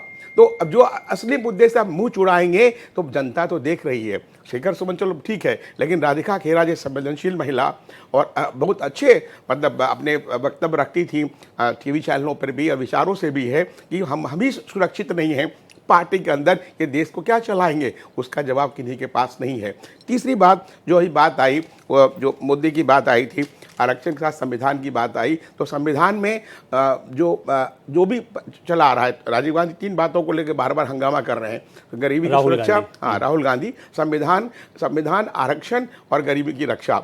गरीबी की रक्षा 1970 से इंदिरा गांधी कर रही थी, अभी तक कितनी रक्षा हुआ वो भी डाटा की बात है। लेकिन सबसे बड़ी बात कौशल कांत मिश्रा जी के लिए मैं एक पॉइंट है, उन्होंने बहुत ही डिटेल ढंग से, बहुत विस्तार पूर्वक उन्होंने इस बात को रखा कि संविधान में संशोधन कहाँ कहाँ है, लेकिन वो एक मुद्दा भूल गए। वो क्या भूल गए? 1976 में, 1976 में देश के संविधान के पर जो कुठाराघात किया गया, देश की भावनाओं से मजाक किया गया, जबकि उसमें सेकुलर शब्द जोड़ा गया, सोशल डेमोक्रेटिक रिपब्लिक में जो संविधान की मूल भावना के साथ, आप उसमें शील हरण कह सकता हूं, जो किया वो इंदिरा गांधी जी ने किया उस तानाशाही वाले क्रम में, और उसमें अभी भी रिकॉर्ड मैटर ऑफ रिकॉर्ड है, 8-9 राज्यों ने उसको रिटेलिएट नहीं किया था, उसको समर्थन नहीं किया था, उसको देश में लागू किया गया। उस पर कोई नेता क्यों नहीं बोलता? मैं सबसे सवाल करता हूं, ये जो देश के साथ एक अन्याय हुआ, एक मजाक हुआ, देश के लोकतंत्र के साथ हुआ, उस पर कोई क्यों नहीं बोलता? संविधान के लोग बात करते हैं, सेकुलर हमारी मूल भावना कतई नहीं थी, उस संविधान निर्माताओं ने सेकुलर शब्द नहीं जोड़ा था, उसके बाद सेकुलर भी, अपीसमेंट भी, और फिर उसके बाद आप करेंगे राष्ट्रवाद की बात करेंगे। ये कौशल कांत जी, मैं एकदम एक चर्चा को थोड़ा सा अलग मोड पर ले जाता हूं, बात नहीं, मेरे मन में कई बार ये प्रश्न आता है, और ऐसा नहीं कि प्रयास नहीं हुए। उस्ताद योजना के बारे में मैंने खूब उस कार्यक्रम भी किए, खूब उसकी स्टडी करी। उस्ताद एक बड़ी अच्छी योजना निकाली, मुस्लिम युवकों के लिए निकाली गई थी, और इसके अलावा और बहुत सारे प्रयास किए गए। देवकी नंदन जी ने भी इसका जिक्र किया, गुजरात में चाहे वो रिजर्वेशन की बात हो, या अभी हाल में इंटरव्यू में जो उन्होंने बात कही, बिल्कुल ठीक, मैंने भी उस बात को सुना है। मुस्लिमों को लेकर उनकी जो सोच है उनको रखा है। मुस्लिम महिलाओं को लेकर तो आपने देखा बड़ा फोकस किया गया 3 तलाक के बाद से खास तौर पर, और कॉन्फिडेंस भी बड़ा बीजेपी का। मुस्लिम मतदाता तो आपके साथ आए के प्रयास होने चाहिए, क्या वो साथ में आ जाएगा तो बहुसंख्यक समाज का जो पोलराइजेशन है उसको कोई जॉल्ट लग जाएगा? इस बात का डर रहता है, इसलिए ये राजनीति जो चल रही है कांग्रेस की जातिगत वाली राजनीति है, जब तक उसका दांव नहीं चल रहा है कि वो टूट जाए बहुसंख्यक समाज जातियों में और उसको वोट करने लगे जैसे पहले कभी हुआ करता था, इस बात की चिंता रहती है। और धर्म के आधार पर अगर सियासत होगी तो बीजेपी की बल्ले बल्ले। देखिए, हमारा नारा है सबका साथ, सबका विकास, सबका प्रयास और सबका विश्वास, लेकिन उसमें सबका वही है जो राष्ट्र के साथ है, जिसके लिए राष्ट्र सर्वोपरि है। जो भारत देश के साथ कोई गद्दारी जैसा, मेरे शब्द को शब्दशः न लिया जाए, उसके आशय को समझा जाए कि अगर भारत को कंप्रोमाइज करता हुआ कोई भी आदमी हमें वोट देना चाहता तो हमें उसका वोट चाहिए ही नहीं। हमारे लिए राष्ट्रवाद सर्वोपरि है। भारत ही नहीं रहेगा तो लोकतंत्र कहां रहेगा? और एक जो लोग कहते हैं ना कि संविधान बदल देंगे, 25 संशोधन हो कर चुके हैं, जिसमें से सीए आया है, भारतीय नागरिक संहिता आई है, भारतीय न्याय संहिता आई है, भारतीय सुरक्षा संहिता आई है, 8 नए कानून लाए हैं, गिना सकता हूं मैं आपको। ठीक, तो ये ये केवल एक पॉलिटिकल गिमिक बना करके उसको बेचने की कोशिश कर रही है कांग्रेस पार्टी कि संविधान बदल। अरे भाई, हमने संविधान बदला है, हमने देश के राष्ट्र को बेहतर बनाने के लिए संविधान बदला है, हमने हर आदमी के वोट को देश को सुपीरियर बनाने के लिए, अच्छा बनाने के लिए बहता है। ये जनता के एक वोट की ताकत है कि हम आज विश्व की फ्रांस को पीछे छोड़ करके 5वीं इकोनॉमी बन गए, आज हम जर्मनी को पीछे छोड़ करके 4था ऑटोमोबाइल मार्केट बन गए, हम रूस को पीछे छोड़ करके 3रा सबसे बड़ा इलेक्ट्रिकल प्रोडक्शन वाला देश बन गए, हम वियतनाम को पीछे छोड़ करके 2nd मोबाइल प्रोडक्शन में आ गए, हम जापान को पीछे छोड़ करके 2nd स्टील प्रोडक्शन में आ गए, हम इटली को पीछे छोड़ करके 2nd टेक्सटाइल प्रोडक्शन में आ गए, हम ब्राजील को पीछे छोड़ करके नंबर 1 पे चीनी उत्पादन में आ गए। ये एक वोट की ताकत है, और उस वोट की ताकत से हम अब देखिए ना, इनके पास मोदी वर्सेस कौन का जवाब नहीं है। हम उस भविष्य के 1000 साल की आधारशिला रखने की बात कर रहे हैं अगले 25 सालों में। हम अगले इस इलेक्शन की तो हम बात ही नहीं कर रहे हैं, हम बात कर रहे हैं कि 100 साल बाद आजादी के 100 साल बाद कोई भी ना इत्तेफाकी नहीं जताएगा आपसे कौशल कांत जी इस बात पर कि कई सारे काम किए गए, लेकिन चुनाव के दौरान तो मंगलसूत्र ही छाया हुआ है, चुनाव के दौरान तो मुस्लिम तुष्टीकरण पर हमला ही छाया हुआ है। बिल्कुल। आप अपनी बात को अब पूरा करें कौशल कांत जी, माफी चाहूंगा, बहुत सारी खबरें एक साथ बीच में आ गई। अब मैं चाहता हूं कि आप अपनी बात को कंप्लीट करें ताकि जेबा जी के पास फिर हम जाए। मैं रिक्वेस्ट करूंगा कि जेबा जी अपने मैनिफेस्टो के पेज नंबर 6 और पेज नंबर 28 को पढ़ें, और उसमें क्या लिखा हुआ है ये बता देता हूं। कांग्रेस ने अपने मैनिफेस्टो में कहा कि वो जातिगत जनगणना कराएंगे, पूरे देश का एक्सरे करेंगे, फाइनेंशियल एंड इंस्टीट्यूशनल का वेल्थ सर्वे करेंगे, करेक्ट।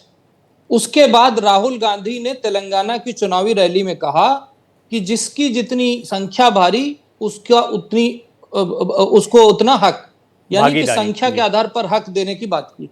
ठीक, अब ये बताइए, ये देश हमारा एक बार इसी तरह से संख्या के आधार पर बट करके पाकिस्तान बनाया था इन्हीं कांग्रेस वालों ने। संख्या के आधार पर ही बांटा था, धर्म के आधार पर ही बांटा था।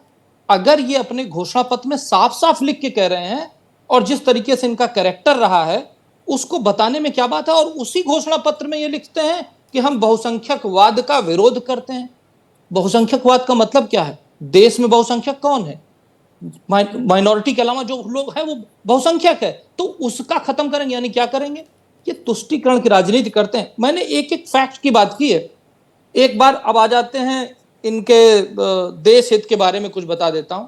2014 में जब ए.के. एंटोनी रक्षा मंत्री थे तो उन्होंने कहा, उनके स्टेटमेंट हैं, बता रहा हूं, आज देश कंगाल हो चुका है, हम राफेल तो क्या, जब आर्मी ने उनसे कहा था, वायुसेना ने उनसे कहा था कि हमें जेट चाहिए, उन्होंने कहा था हम राफेल तो क्या, हम छोटा जेट भी नहीं खरीद सकते। आज क्या हो गया? राफेल आ गया, S-400 आ गया, और उसके आगे बढ़कर के S-400 का की मैन्युफैक्चरिंग असेंबलिंग इंडिया में हो रही है। सेना को बुलेट प्रूफ कवच मिला, बुलेट प्रूफ गाड़ियां मिली। आप और हम पहले जाते थे स्टेशन पे, मार्केट में, सरोजिनी नगर, यहां वहां मंदिरों में क्या लगा रहता था, बैठने के पहले नीचे सीट के नीचे देख लें, कोई अनजानी चीज बम हो सकती थी। उस समय बम के नाम ले लो तो लोग घबरा के भाग जाते थे। आज पूरी जनता, भारतवर्ष पूरा भक्ति में बम बम कर रहा है, उस समय सब डर से बम बम करते हैं। ये चेंज लाया है एक वोट की ताकत, ये और इसमें भारतीय जनता पार्टी का रोल नहीं है। भारतीय जनता पार्टी में अपने मैनिफेस्टो में अब सारी जनता की और देश की बातें लिखी, और जनता के एक वोट ने वो ताकत दी कि हम ये सब कर सके। इसके बाद अभी एक आखिरी बात कह के अपनी बात खत्म करूंगा। 3 दिन पहले के सारे स्टेटमेंट बता रहा हूं। आर्मी पे अटैक होता है, ये कहते हैं पॉलिटिकल स्टंट है। कौन कहता है? चन्नी जी कहते हैं, इनके पूर्व सीएम रहे हैं। तेजस्वी यादव कहते हैं, जो सपना देख रहे हैं मुख्यमंत्री बनने का। शशि थरूर उसका सपोर्ट करते हैं। दूसरी तरफ फारूक अब्दुल्ला कांग्रेस के पुराने नेता हैं, हमेशा से लाई रहे हैं, कहते हैं कि पाकिस्तान ने चूड़ियां नहीं पहन रखी है, वो एटम बम उनके पास भी है, सबसे पहले हम बनेंगे। अरे क्या बात करते हैं, पाकिस्तान से डरने की बात करते हैं। इनके नेता शशि थरूर मैंने बताया था, बांग्लादेश में एक अखबार छपता है द डेली स्टार, उसमें आर्टिकल लिखा, उसमें उन्होंने लाइन लिखी है, इंडियन एडमिनिस्ट्रेड कश्मीर। ये क्या बात करते हैं? करकरे के ऊपर शशि थरूर सवाल उठा रहे हैं, कांग्रेस के नेता विजय जी बोल रहे हैं कि करकरे की हत्या आरएसएस समर्थित पुलिस ने। मतलब आप सोचिए ना, ये ऐसी बातें करते हैं, धारा 370 का विरोध करते हैं। उस विरोध को लेकर के, राहुल गांधी के स्टेटमेंट को लेकर के पाकिस्तान यूएन में जाके बात करता है। ये राष्ट्र की बात ठीक है, करते हैं, हम ये विदेश की धरती पे आपने बैठ कुछ करके रीसेंट बैठते हैं। उदाहरण रखे हैं जो महत्वपूर्ण है, ऐसे तो जाएंगे तो बहुत सारे उदाहरण निकल कर आएंगे, इसमें कोई दो राय नहीं। हाँ जेबा जी, आप क्योंकि सवाल सीधा आपसे है तो मैं हाँ, चाहूंगा आप जी, अपनी जी। बात रखें इसमें। अभी योगी आदित्यनाथ जी बोल रहे थे कि एक छोटा सा बम भी नहीं फटता है। अब पुलवामा अटैक 2019 में जो हुआ था, देश ने अभी तक भूला नहीं है कोई, और अब तक सेना के जवानों को इंसाफ भी नहीं मिला है। सारी फाइलें बंद हो गई, प्रधानमंत्री चुप है। जब पुलवामा में अटैक हुआ था, प्रधानमंत्री जी फोटो शूट करवा रहे थे और मोर को दाना खिला रहे थे। और दूसरी बात, परसों की बात है, जो जम्मू कश्मीर के पुंछ में अटैक हुआ है हमारे सेना पर, तो ये इनकी हकीकत है। मंच पर से भी झूठ बोलते हैं, नेशनल चैनल में भी बैठकर देश की जनता को गुमराह करते हैं। ये लोग बेरोजगारी की बात नहीं करेंगे, भूखमरी की बात नहीं करेंगे, महिला सुरक्षा की बात नहीं करेंगे और किसानों की बात नहीं करेंगे। जब बात करेंगे, बांटने की बात करेंगे, नफरत फैलाने की बात करेंगे और कांग्रेस पर निशाना साधेंगे।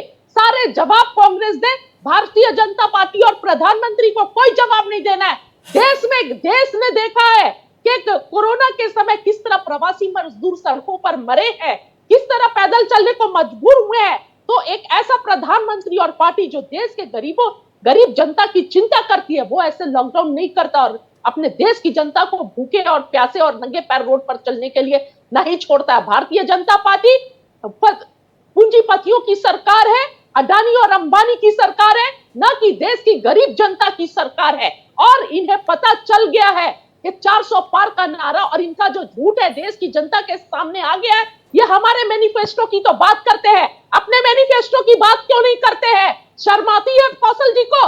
2014 में देश की जनता को क्या सपने दिखाकर आए थे? प्रति वर्ष 2 करोड़ रोजगार मिलेगा। कितना रोजगार दिए? किसानों की आय दुगनी हो जाएगी। किसानों की आय दुगनी हुई या शंभू बॉर्डर और खनौरी बॉर्डर पर कितने किसानों को इन्होंने शहीद किया है, कुचल दिया और आंसू गैस छोड़े। महिला सशक्तिकरण की बात करते हैं। दिल्ली के जंतर मंतर पर देश की सबसे मजबूत बेटियों को इंसाफ मांगने के लिए जो इनके पार्टी के एमपी है, जो बलात्कारी हैं, उनके खिलाफ आवाज उठा रही थी। इनके मुंह से शर्म नहीं आती है? एक बार भी बेटियों को इंसाफ दिलाने की बात नहीं निकली और उठाकर फेंक दिए। और आज भी बृजभूषण बैठे हुए हैं पार्टी में और ये परिवारवाद की बात करते हैं। प्रज्वल रेवन्ना, उनके दादा, उनके पिता और प्रज्वल रेवन्ना कौन है वो लोग? बताइए, ये परिवारवाद नहीं है तो क्या है? ठीक और अभी बृजभूषण के बाद आपने सारी बातें जेबा जी, कौन है, क्या करते हैं? ठीक है, आपने अपनी सारी बातें करते, देश की जनता को नेशनल चैनल पर बैठ के देखिए, मैंने आपको रोका भी नहीं, आपने अपनी सारी बातें रखी। और ये ज्यादातर वो मुद्दे हैं जो आमतौर पर रैलियों में तमाम बड़े नेता भी उठाते दिखाई देते हैं। सोनिया गांधी जी भी अभी बोल रही थी। सुन लीजिए, आप कह रहे जवाब नहीं देते हैं। नेशनल टेलीविजन पर आपने ये बात बोली, नेशनल टेलीविजन पर आपके साथ में आपके काउंटर पार्ट के तौर पर कौशल मिश्रा मौजूद है। अवसर तो दीजिए, आप रुकिए तो सही। जेबा जी, आप जवाब लीजिए तो सही, आप लीजिए तो सही जवाब, रुकिए तो सही। सुनिए तो, विदेश कैसे भाग जाते हैं? अरे एक मिनट, आराम से आप थोड़ा सा पानी पीजिए। एक मिनट जेबा जी, इत्मीनान से। ठीक है, आपके सारे मुद्दे महत्वपूर्ण हैं। आपने जो मुद्दे उठाए, ऐसा नहीं कि इन पर चर्चा नहीं हुई है। अपनी बहन बेटियों के लिए मुझे माफी के साथ आपका फेडर डाउन करना पड़ेगा क्योंकि मैं चाहता हूं कौशल कांत जी अपनी बात को कहें। जी कौशल कांत जी। प्रवीण जी, मेरी दोस्त ने आपा खो दिया। इन्होंने कोई फैक्चुअल बात नहीं की, मैं हर फैक्ट की बात करता हूं। इन्होंने काम की बात की। हमने राम मंदिर बनाया तो नई संसद बनाई, 3 करोड़ गरीबों को घर दिया, 11 करोड़ शौचालय दिया, 12 करोड़ नल से जल दिया, 9 करोड़ गैस का कनेक्शन दिए, 7 IIT बनाए, 268 मेडिकल कॉलेज बनाए, 15 एम्स बनाए, GDP डबल किया, 5वीं इकोनॉमी बनाई, 750 बिलियन डॉलर का एक्सपोर्ट किया, 20 राज्यों में मेट्रो स्टार्ट की, 99% गांवों में बिजली पहुंची, 67,000 किलोमीटर का एक्सप्रेसवे बनाया। आज वंदे भारत रन कर रही है, भारत मंडपम बनाया, 111 यूनिकॉर्न बनाए, 1 लाख से ज्यादा स्टार्टअप काम कर रहे हैं, 76% डिजिटलाइजेशन मनी का हो चुका है। मनी विश्व में सबसे बड़ा रिकॉर्ड है ये। सबसे बड़ा रेलवे ब्रिज बनाया, सबसे तेज बढ़ती इकोनॉमी आज है, हम दुनिया का सबसे बड़ा स्टेडियम बनाया, दुनिया का सबसे बड़ा स्टैच्यू बनाया, दुनिया का सबसे लंबा रेलवे प्लेटफॉर्म बनाया, दुनिया का सबसे ऊंचा रेलवे ब्रिज बनाया, चिनाव ब्रिज बनाया, दुनिया की सबसे लंबी हाईवे टनल बनाई, श्यामा प्रसाद मुखर्जी बनाई, दुनिया के सबसे लंबी मोटर क्रूज शिप बनाई, गंगा विलास, भारत की सबसे लंबी इलेक्ट्रिकल फीड की इलेक्ट्रिफाइड रेल टनल बनाई। हमने पूरे देश में काम दिया। और अगर हम पिछले 2014 के पहले के 10 साल और 2014 के बाद के 10 साल को कंपेयर करें, ये तो रोजगार और महंगाई पर सवाल पूछते हैं। इनका बार बार हमला ये होता है कि रोजगार जनरेट नहीं किए जो वादा किया गया था। मैं चाहूंगा उस पर भी टिप्पणी करें। फिर 2010 साल उनके और 10 साल हमारे कंपेयर करें तो उनसे 12 से 14 गुना ज्यादा रोजगार। आप ये समझिए, हम 5वीं इकोनॉमी बन गए, तीसरे की बात करें, इतने सारे प्रोजेक्ट हो गए, विश्व में इतने बड़े कीर्तिमान स्थापित कर दिए, जादू की छड़ी से क्या? अरे कम से कम कांग्रेस के प्रवक्ता को भाषण नहीं, रैली में भाषण दीजिए। ये देश की जनता समय दे रही है, तो कम से कम कुछ फैक्ट की बात कीजिए। देवकीनंदन जी, एक बात तो बहुत साफ है कि ये बात सही है कि जितने भी घोषणा पत्र रखे जाते हैं वो सबके सब पूरे हो जाएं अगली बार, ऐसा बहुत कम होता है। लेकिन फिर भी भारतीय जनता पार्टी के करीब 60% से ज्यादा वादे जो इसमें किए गए थे, और कुछ तो बहुत बड़े वादे थे जिनको असंभव माना जाता था, टॉप पर रहते थे, उन वादों को इंक्लूड करते हुए बहुत सारे वादे आपको जोड़ना चाह रहे हैं फैक्चुअली। कौशल कांत जी, कौशल कांत जी की आवाज। 2014 का जो घोषणा पत्र था उसके 97% से ज्यादा वादे पूरे हो चुके हैं। 2019 के घोषणा पत्र के 60% से ज्यादा वादे पूरे हो चुके हैं। जी, मैं उसी की बात बता रहे हैं। हम जो कहते हैं, जी, मैं वही बात कह रहा था, मैंने खुद वही फैक्ट रखा है। जी देवकीनंदन जी, आपको लगता है कि घोषणा पत्र के अब वो इंपॉर्टेंस हो गया जो एक समय पर आता भी था, पता भी नहीं चलता था कि क्या घोषणा पत्र आया है, कोई चर्चा नहीं करता था। अब कम से कम घोषणा पत्र के वादों के पूरा होने को देखा तो जा रहा है कि कितने पूरे हो गए, कितने बचे हैं। नहीं, अब मैंने चूंकि विश्लेषण नहीं किया है इसका कि कितने घोषणा 2014 में की गई थी, उसका कितना % पूरा हो गया है, लेकिन अब भाजपा के प्रवक्ता कह रहे हैं तो मैं उनकी बात मानना पड़ेगा। निश्चित तौर पर मैं एक बार फिर कह रहा हूं कि जो भी पार्टी चुनाव मैदान में जाती है उसका एक जो घोषणा पत्र होता है यही एक प्रमुख वायदा है। बाकी वो मीटिंगों में क्या कहते हैं, पब्लिक मीटिंग में क्या कहते हैं, प्रेस कॉन्फ्रेंस में क्या कहते हैं, ये बातें अलग है, लेकिन ये एक दस्तावेज है और इस दस्तावेज की समीक्षा होनी चाहिए। लेकिन दुर्भाग्य ये है कि हमारे देश का मीडिया भी इस पर कभी चर्चा नहीं करता है। जब चुनाव आते हैं, चुनाव में 2019 में भारतीय जनता पार्टी ने अपने चुनाव संकल्प पत्र, घोषणा पत्र नहीं कहलाते हैं, संकल्प पत्र क्या वायदे किए थे, इस पर कभी कोई चर्चा नहीं हुई। भारतीय जनता पार्टी के प्रवक्ता ने जो बता दिया उसे माना गया, और कांग्रेस के प्रवक्ता ने उस समय जब बता दिया होगा 2009 में या 2014 में, तो उसे भी मान लिया गया होगा। दरअसल ये कमी है, लेकिन जनता भी नहीं जानना चाहती है, जनता भी कभी घोषणा पत्र नहीं पहुंचती। आप ये बताइए कि 140 करोड़ की पॉपुलेशन है, 98 करोड़ वोटर है, 98 करोड़ वोटर में से कितने लोगों के पास कांग्रेस और भारतीय जनता पार्टी का घोषणा पत्र गया है? न पार्टियां भेजना चाहती हैं, न पार्टियां एक सेरेमोनियल तरीके से प्रेस कॉन्फ्रेंस करती हैं 2-3 जगहों पर, 2-3 राज्यों में, कभी दिल्ली में करती हैं, दिल्ली में तो करती हैं, उसके अलावा 1-2 राज्य मुख्यालयों पर कर देती है प्रेस कॉन्फ्रेंस और बता दिया जाता है कि हमने ये घोषणा पत्र की। कोई टेलीविजन चैनल उतनी लंबे घोषणा पत्र को न तो दिखा सकता है ना बता सकता है। घोषणा पत्र एक एक व्यक्ति तक नहीं पहुंचता है, ये भारत के राजनीति की आज की तारीख में सच्चाई है, इसको हमको समझना पड़ेगा। वो देखिए आज 80 करोड़ लोगों को जहां तक टेलीविजन प्रोग्राम की बात है, जिस सीमा में किया जा सकता है, बहुत मैंने खुद किया उस पर कार्यक्रम में, मैं आपको टोकना नहीं चाह रहा, लेकिन आपकी बात भी कुछ हद तक सही है कि बड़ी डिटेलिंग में इस बात की भी एनालिसिस होनी चाहिए कि कितने वादे सचमुच में पूरे हुए, इसको बड़ा एनालाइज करके। और अच्छा विषय दिया है आपने, करते हैं ना किसी दिन, आप भी थोड़ा तैयारी करिए, मैं भी तैयारी करता हूँ। घोषणा पत्र की बात हो रही है, 80 करोड़ लोगों को राशन दिया जा रहा है, ये बात कहीं घोषणा पत्र में थी? नहीं थी। भारतीय जनता पार्टी के घोषणा पत्र में नहीं था, लेकिन उपलब्धि में है, लोगों को राशन दिया जा रहा है। लेकिन अब उपलब्धि में है, हर भाषण में उपलब्धि के बाद भी कहा जाता है कि इकोनॉमी जो है हम 4थे नंबर पे पहुंच गए हैं। ठीक है, मेरी समझ में नहीं आता है कौन सी इकोनॉमी है। ठीक है, कुमार राकेश जी, ये बात बड़ी दिलचस्प मोड़ पर देवकी नंदन जी लेकर आए हैं कि घोषणा पत्र के वादों को लेकर हम बोल देते हैं कि इतने परसेंट पूरे हो गए, उतने परसेंट पूरे हो गए। कुछ बड़े वादे हैं, हम देखते हैं राम मंदिर 370, ये 2 बड़े वादे उपलब्धियों के कॉलम में आ गए हैं। इसको भारतीय जनता पार्टी निश्चित तौर पर भुनाएगी। एक बात कि इतने लोगों को राशन दिया जाएगा, 80 करोड़ लोगों को राशन दिया जाएगा, वो नहीं थी और उसको भी उपलब्धि की तरह रखा जा रहा है। ये घोषणा पत्र जो है, ये इसका कितना इंपैक्ट आपको लग रहा है वादों का? और वहीं कांग्रेस का हमला है कि आपने 2 करोड़ रोजगार की बात कही थी, रोजगार कहाँ है? देवकी नंदन जी ने एक बात अच्छी बात कही कि घोषणा पत्र की पूर्ण समीक्षा होनी चाहिए। घोषणा पत्र की पूरी तरह समीक्षा कोई दल नहीं करता। एक ये मुद्दे की बात है और सभी दलों पर यह लागू होता है कि आपने जो इस चुनाव में किया तो उसकी हर साल समीक्षा होनी चाहिए। हर एक पार्टी में जो कोई नहीं कर रहा है, थोड़ा बहुत जो बीजेपी वाले करते हैं, उनकी अपनी जो मासिक बैठक होती है या छमाही बैठक होती है या सालाना बैठक होती है, राष्ट्रीय परिषद होती है, उस तरह से करते हैं। सीईसी की जो इनकी मीटिंग होती है, तो जहाँ तक मैंने कांग्रेस बीजेपी दोनों को कवर किया है, तो कांग्रेस में इस तरह की समीक्षा बैठक कभी नहीं हुई घोषणा पत्र को लेकर के। वहाँ पे जो लोग हैं, मतलब पढ़ने लिखने वालों को या न्याय करने वाली बात को ज़्यादा तरजीह नहीं दी जाती कांग्रेस में। राधिका खेरा, अभी रोहन गुप्ता और गौरव वल्लभ उसके अभी ताज़ा तरीन उदाहरण है। तो जहाँ तक, लेकिन जो 80 करोड़ की बात है, यदि मिल रहा हो लोगों को, तो इसमें किसी को आपत्ति होने की जरूरत नहीं है। यदि लोग हैं, आंकड़े हैं, या जिनको नहीं रोटी मिल रही है तो उसको दिया जा रहा है, ये कोरोना काल का मामला है।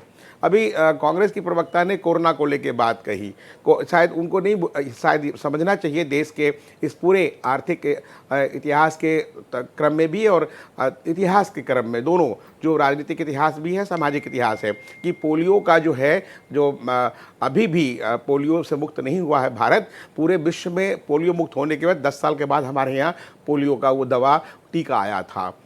ये पहली बार हुआ है भारत के इतिहास में और विश्व में कि भारत ने कोरोना के लिए टीका बनाया, उसको 100 लोगों को दान में भी दिया, उसको उसकी बिक्री भी की और उससे उन्होंने एक विदेशी मुद्रा भी कमाया और साथ साथ भावनात्मक उसमें जुड़ा हुआ है। आपने सबने देखा होगा, चाहे कांग्रेस बीजेपी की पापा नुगुनिया प्रधानमंत्री नरेंद्र भाई मोदी को पैर छू का आशीर्वाद देते हैं कि आपके कारण हमारा देश बच गया। गुयाना के राष्ट्रपति मोहम्मद साहब अभी 2023 में थे इंदौर में, उन्होंने सबके सामने बोला कि आप टीका नहीं भेजते तो हमारा देश तो खत्म हो जाता। ये सब ऐसे राष्ट्रीय मुद्दे हैं, अंतर्राष्ट्रीय मुद्दे हैं जो देश को गर्व होना चाहिए। जी। अभी इन्होंने एक और अच्छी बात कही, मैं सुनते सुनते कान पे जाते हैं, अडानी अंबानी 2019 में उन्होंने बोला था चौकीदार चोर है अडानी अंबानी।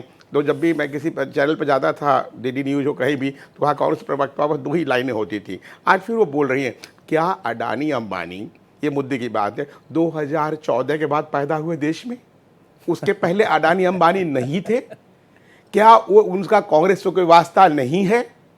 तो ये सब बेसिर पैर की बातें, जो कांग्रेस हो, कोई भी लोग हो, उनको नहीं बोलना चाहिए कि देश समझता है, युवाओं का देश है, 65% युवा हैं और सब कुछ जो है, बढ़िया पॉइंट है आपका। सब कुछ इसको मैं जरा सब कुछ उसमें ले जाता हूं। जेबा जी, आप क्योंकि आप क्लोजिंग कमेंट की तरफ जा रहे हैं, हवाई बातें नहीं करना चाहिए, कमेंट की तरफ जा रहे हैं। जेबा जी, कई बातें सिर्फ कहने के लिए कह दी जाती हैं। एक लाइन में जोड़ रहा हूं और कि जब अभी बात की थी देवकी नंदन जी ने भी और कौशल जी ने भी, उन्होंने भी, कि जब मुसलमानों की बात आती है तो प्रधानमंत्री का कहना है धर्म के आधार पर आरक्षण नहीं होना चाहिए। जो ST OBC हो क्या रहा है, मैं बस 10 सेकेंड लूंगा, कि कन्वर्जन जो कराया जा रहा है तो उसमें एक पैकेज दिया जा रहा है, तुम कन्वर्ज हो जाओ, मुसलमान में या ईसाई बन जाओ, तुम्हारा आरक्षण हम देते रहेंगे। ये बड़ा मुद्दा है और ये विषयांतर भी मैं जाऊंगा नहीं हो रहा हूं, क्योंकि मैं एक लाइन जोड़ रहा हूं। लेकिन साथ साथ जो 10 साल की बातें प्रधानमंत्री ने की, कि जो किया, ये भी मैटर ऑफ रिकॉर्ड है। हमने इसको रखा भी कि उपलब्धियों की भी बात हो रही, सिर्फ इन्हीं मुद्दों को 2 सेकंड अब मुझे खत्म करना होगा, मैं मेहमान हूं। 2 सेकंड में बात कर रहा हूं। प्रधानमंत्री जो बात के 2014 से लेकर 24 तक में जो अल्पसंख्यकों के लिए काम हुआ, मुसलमानों को जो दिया गया, आज तक नहीं दिया गया था। इसको कोई भी RTI से मंगवा सकता है, जितना काम किया गया, ये मैटर ऑफ रिकॉर्ड है। बहुत संक्षेप में आप कोई टिप्पणी करना चाहें जेबा जी? मैं कार्यक्रम को खत्म कर रहा हूं। देखिए, पोलियो पर अभी बात कर रहे थे, 1961 में पोलियो मुक्त अभियान चला था। अंग्रेजों से ये वाला समय नहीं है अभी, इतना अच्छा, पर लेकिन धन्यवाद आप मेरी बात का समर्थन करने के लिए। एक बात मैं धन्यवाद आपका। कौशल कांत जी माफी चाहूंगा, अब माफी चाहूंगा, जेबा जी अब माफी चाहूंगा। बहुत बहुत अच्छी बात ये रही कि 2 घंटे में बड़ी सार्थक चर्चा हुई। मेरे लिए भी जानने वाली बहुत बातें थी। देवकीनंदन जी आपने, कुमार राकेश जी आपने बहुत बढ़िया, और मैं ये देख रहा था कि मेहमान एक दूसरे को सुन भी रहेंगे, आज बड़ी तैयारी के साथ सब बैठे हुए हैं। बहुत बहुत धन्यवाद आपका। जल्दी चर्चा होगी, अभी तो बहुत चर्चाएं होनी। आप सभी मेहमानों का बहुत बहुत धन्यवाद।